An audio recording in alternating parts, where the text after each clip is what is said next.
Here I want to explore the 3 dimensions of mindfulness. So first things first, we have 3 dimensions of our experience. We have the internal dimension. This is simply how we relate to ourselves. Our internal dimension in life is about what's happening inside of us, internally. And how we relate to ourselves directly affects where we focus our attention, how we feel, what we believe, and these factors directly influence the outcomes that we go on to generate. But we're not here talking about the outcomes that we generate.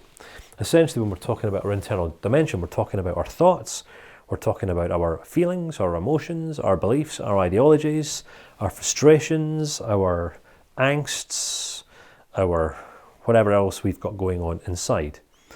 All right? It's kind of like there's this inside-out thing going on. We think that factors on the outside of us have the capacity and the potential to influence what happens inside of us.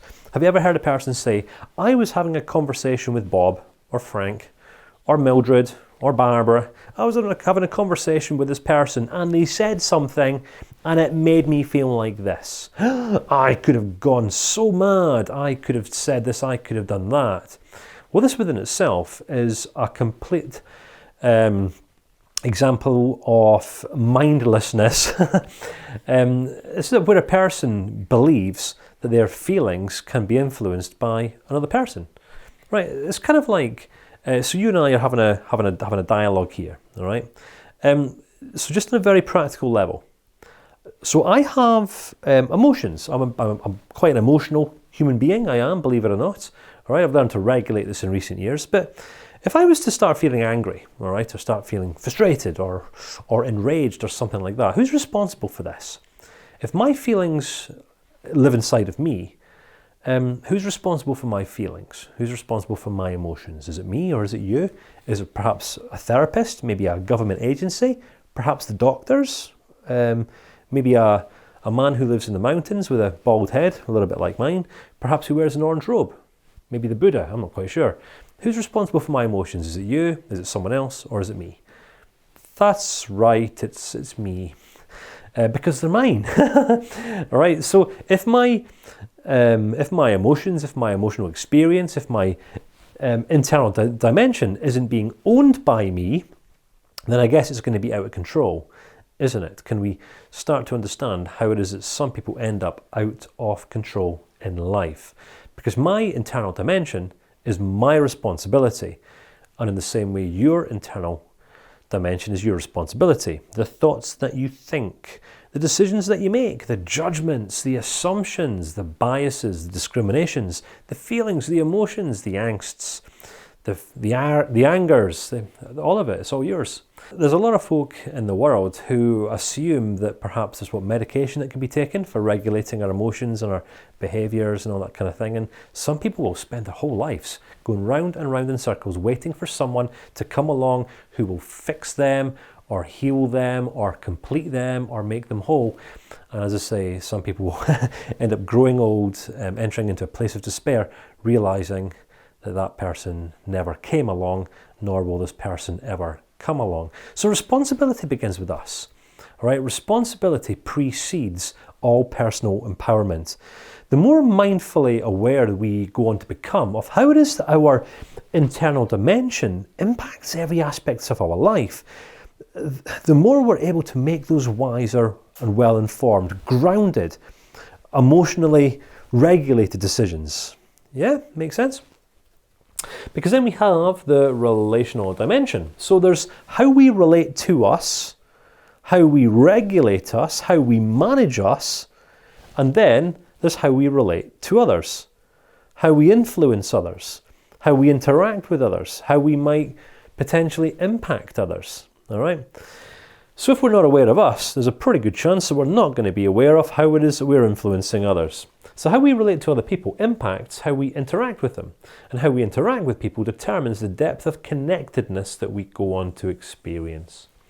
And again, what we get to do, especially when in a position of management, leadership, authority, influence, as a parent, as an entrepreneur, as a business person, in whatever context, it's kind of irrelevant, is really consider what our ideal outcomes our ideal relational outcomes might look like. All right?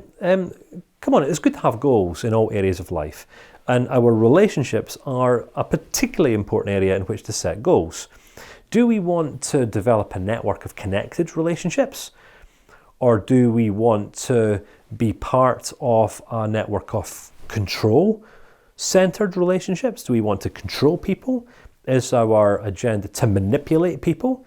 Do we want to install fear into people?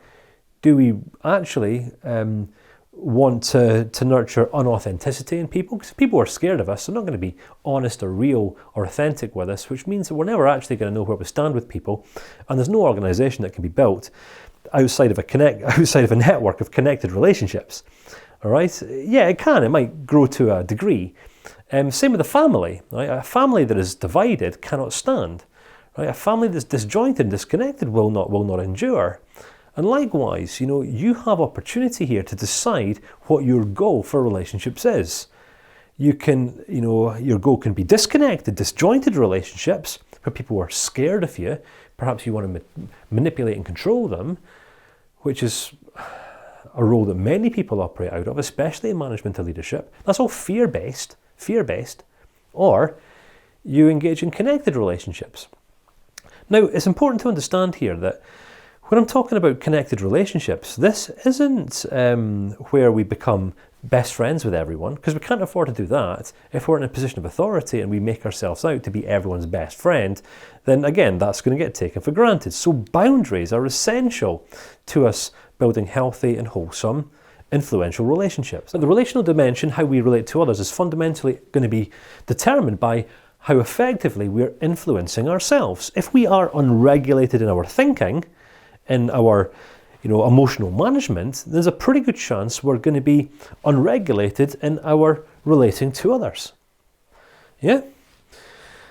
So then we have this third dimension, the developmental dimension. And this is how we essentially relate to the experiences that we've had in our past, also the expectations of the experiences we're going to have in our future. So if you think about it, we only exist right here in the present. And this is one of these fundamental principles of mindfulness, right? So we exist here in the present. However, we will be distracted by things that have happened in the past, and we will get naturally distracted by things that happen in the future. A problem that many people have is that we have experiences in the past, then automatically assume that these experiences of the past are going to roll over to and equate to outcomes in the future. And this is where kind of stress and panic and tension comes from. So the key principle here is about us understanding exactly how it is that we are relating to the past or the future. Because I guess the past doesn't equal the future. And the future doesn't equate to or equal the present.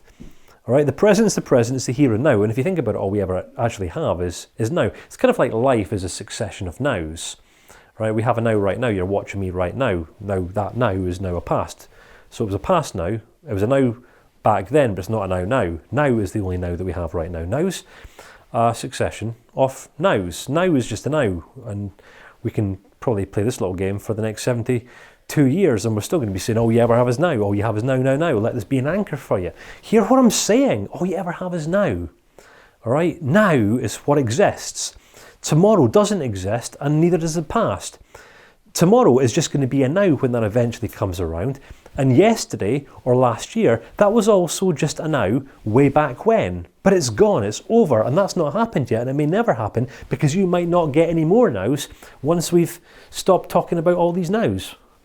My goodness. How we relate to the experience we've had in our past influences how we experience life in the present and the quality of expectation we have for our future.